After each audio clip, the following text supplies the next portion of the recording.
Գյորջյան Կասկադ 60 ամիս փուլային վճարում բազմաթիվ առավելություններ։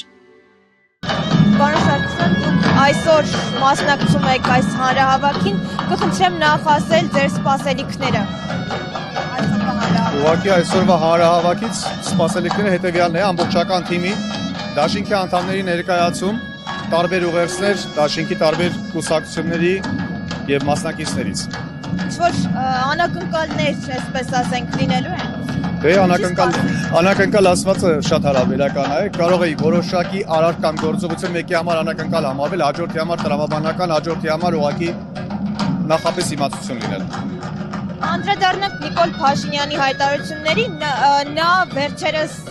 անդրադարձել էր Սամվել Կարապետյանին եւ ներողություն արտահայտության համար, սակայն վարչապետի մակարդակով հնչել է այդ բառը, անվանել էր կդառնա, որ Սամվել Կարապետյանը բոմժ կդառնա։ Այս մասին ինչ կարող եք ասել, ինչ է Փաշինյանը նման հայտարարություններով, նման բառապաշարով հանդես գալիս։ Գիտեք,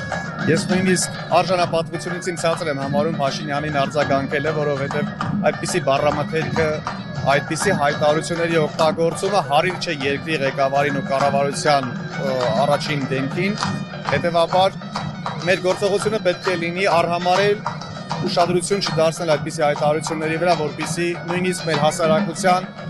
մեծ մասը չլսի այդպիսի հայտարարությունները։ Դա կարող է նշանակել, որ Փաշինյանի վարկանիշն այնքան է իջել, որ փորձում է նման կերպ ցույց տալ իբրև ժողովրդի մի մասն է եւ պատրաստվում է, այսպես ասած, ընտրությունների նախընտրական քայլեր։ Ես չեմ կարող Փաշինյանի հայտարարությունները որևէ տրամաբանության մեջ դիտարկել, որովհետեւ նրա բոլոր գործողությունները անտրամաբանական են։ Հետևաբար հարցը կմասնատվի երկու մասի։ Այո, Փաշինյանի վարկանիշը գահավիժել է, վարկանիշի աճի պոտենցիալը նույնպես բավականին ցածր է։ Միևնույն ժամանակ Փաշինյանի հայտարարություններն ու գործողությունները անհասկանալի են, նորից եմ կրկնում, Հայաստանի Հանրապետությանը առնավայել չեն։ Վերջերս նա հանդիպում ունեցավ Ռուսաստանի Դաշնության նախագահ Վլադիմիր Պուտինի հետ, այդ հանդիպման մասին առհասարակ ինչ կարծիք ունեք, որովհետև շատ իրարամերժ կարծիքներ կան այդ հանդիպման վերաբերյալ։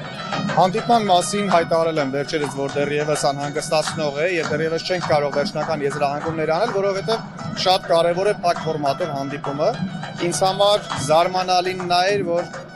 ինչու է Ռուսաստանի Դաշնության նախագահ ընդունել Փաշինյանին, որովհետեւ սովորաբար նման դեպքերում ընդունում են, երբ որ ունեն ակնկալիքներ։ Եվ որն է եղել Ռուսաստանի Դաշնության ակնկալիքը, մասնավորապես ակնկալիք ունենալու պարագայում նրանք պետք է նաև ունենան վստահություն, որ այդ ակնկալիքները պետք է կատարվեն։ Եվ չգիտեմ դա իօգուտ Հայաստանի Հանրապետությանը թե ոչ, դրա համար դեռևս ձեռնպահ եմ մնում այդ հարցերին պատասխանելուց։ Այդ հանդիպման ժամանակ այսպիսի մի կարծիք հնչեց, որ